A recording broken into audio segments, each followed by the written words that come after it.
Speaker, যে দেশের আইন মোটা অঙ্কের টাকা দিয়ে কেনা যায় আর সাধারণ মানুষ নিরাপত্তা থেকে বঞ্চিত হয়ে যায়, যে দেশের আইন মোটা অঙ্কের টাকার কাছে বিক্রি হয়ে যায়, সে দেশ কখনো শান্তিপূর্ণ হতে পারে না। মাননীয় স্পিকার, যে দেশে ভাইয়ের সামনে তার বোনের দর্শন হয়, বাবার সামনে থেকে তার মেয়েকে তুলে নিয়ে দর্শন করতে পারে, ঠিক একই জঘন্য ঘটনা হাজারবার ঘটে যাওয়ার পরে আর কোনো প্রতিবাদ হয় না, এই অকালপক্ষ দেশে কখনো শান্তি ফিরে আসতে পারে না। এই অশ্লীল জাতি কখনো উন্নয়নের আশা করতে পারে না। মাননীয় স্পিকার, যে দেশের রাস্তাঘাটে মা বোনদের নিরাপত্তা নেই, ঘর থেকে বের হলে সুষ্ঠুভাবে বাড়ি ফেরার ক্ষমতা নেই, হাজারো স্বপ্ন, আশা, আকাঙ্ক্ষা, চিন্তা এবং দর্শনকারীরা কেড়ে নেই, সে বিশৃঙ্খল দেশের শান্তিতে জীবনযাপন করা বিলাসিতা হয়ে পড়ে। মাননীয় স্পিকার, আজ আমরা লজ্জিত। মাননীয় স্পিকার, দেশের আইন সহ হাজার হাজার স্পেশাল ফোর্স থাকা সত্ত্বেও সাধারণ মানুষের নিরাপত্তা নেই। প্রবাসী ভাইয়েরা অর্থাৎ রেমিটেন্স যোদ্ধারা দেশ ও জাতির উন্নয়নে তাদের জীবনটা দেশের বাইরে কাটিয়ে আসে, কারণ এদেশে কাজ নেই, এদেশে শান্তি নেই, ভরসা নেই, বিশ্বাস নেই, কোনো কিছুই নেই। তারপরও দেখা যায় দেশে ফেরার পথে হয়তো এয়ারপোর্টে নয়তো রাস্তায় তাদের সর্বস্ব লুট হয়ে যায়। মাননীয় স্পিকার, উপরোক্ত আলোকে বিবেচনা করে দেশকে দেশের মতো ছেড়ে না দিয়ে সাধারণ জনগণের অগ্রাধিকার নিয়ে দেশ ও জাতির উন্নয়নের লক্ষ্যে কাজ করুন এবং সাধারণ জনগণের নিরাপত্তা বজায় রাখুন। ধন্যবাদ মাননীয় স্পিকার।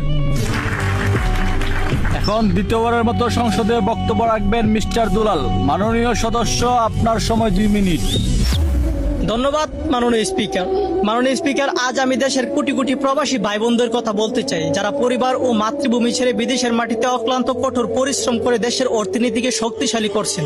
মাননীয় স্পিকার, প্রবাসী ভাইয়েরা আমাদের রেমিটেন্স যোদ্ধা, তাদের পাঠানো অর্থ দিয়ে দেশের উন্নয়ন ও লাখো পরিবারের হাসির কারণ। কিন্তু দুঃখের বিষয়, অনেক প্রবাসী ভাইয়েরা বিদেশে যাওয়ার সময় দালাল ও প্রতারকদের ফাঁদে পড়ে সর্বস্ব হারাচ্ছেন, আবার কেউ বিদেশে গিয়েও সঠিক কাজ ও নিরাপত্তা পায় না। মাননীয় স্পিকার, বছরের পর বছর কষ্ট করার পরও দেশে ফেরার সময় অনেক প্রবাসী বিমানবন্দরে হয়রানি ও দুর্ব্যবহারের শিকার হয়। মাননীয় স্পিকার, অন্যদিকে তাদের পরিবারে অনেক ত্যাগ স্বীকার করে সন্তান বাবা ছাড়া বড় হয়, মা ছেলের অপেক্ষায় থাকে, স্ত্রী স্বামী ফেরার দিন গণে। মাননীয় স্পিকার, প্রবাসী ভাইয়েরা আমাদের দেশের গর্ব, দেশ উন্নয়নের অন্যতম মূল কাঠি, তাদের সম্মান রক্ষা করা আমাদের সকলেরই দায়িত্ব। মাননীয় স্পিকার, তাই সরকারের কাছে আমার একটি আবেদন, প্রবাসী ভাইদের সকল ধরনের হয়রানি বন্ধ করতে হবে, দালাল চক্রের বিরুদ্ধে কঠোর ব্যবস্থা নিতে হবে এবং বিদেশগামী কর্মীদের নিরাপত্তা ও সম্মান নিশ্চিত করতে হবে। ধন্যবাদ মাননীয় স্পিকার।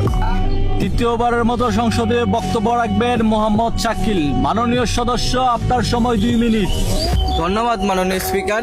মাননীয় স্পিকার, আজ আমি দেশের গুরুত্বপূর্ণ বিষয় নিয়ে কথা বলতে চাই, যা দেশের ভবিষ্যতের সঙ্গে জড়িত, আর সেটি হলো স্বাস্থ্য খাতের উন্নয়ন, রাষ্ট্রীয় সম্পদ রক্ষা করা এবং জনগণের সচেতনতা। মাননীয় স্পিকার, আপনি জানেন যে একটি সুস্থ জাতি ছাড়া এই শক্তিশালী দেশ গড়া সম্ভব নয়, কিন্তু দুঃখের বিষয় আজ অনেক সরকারি হাসপাতালে ডাক্তার, ওষুধ এবং সেবার অভাবে সাধারণ মানুষ কষ্ট পাচ্ছে। মাননীয় স্পিকার, স্বাস্থ্য খাতে দুর্নীতি বন্ধ করে সঠিক চিকিৎসা জনগণকে নিশ্চিত করে দিয়ে দেশে এবং দেশের মানুষকে বাঁচান। ধন্যবাদ মাননীয় স্পিকার।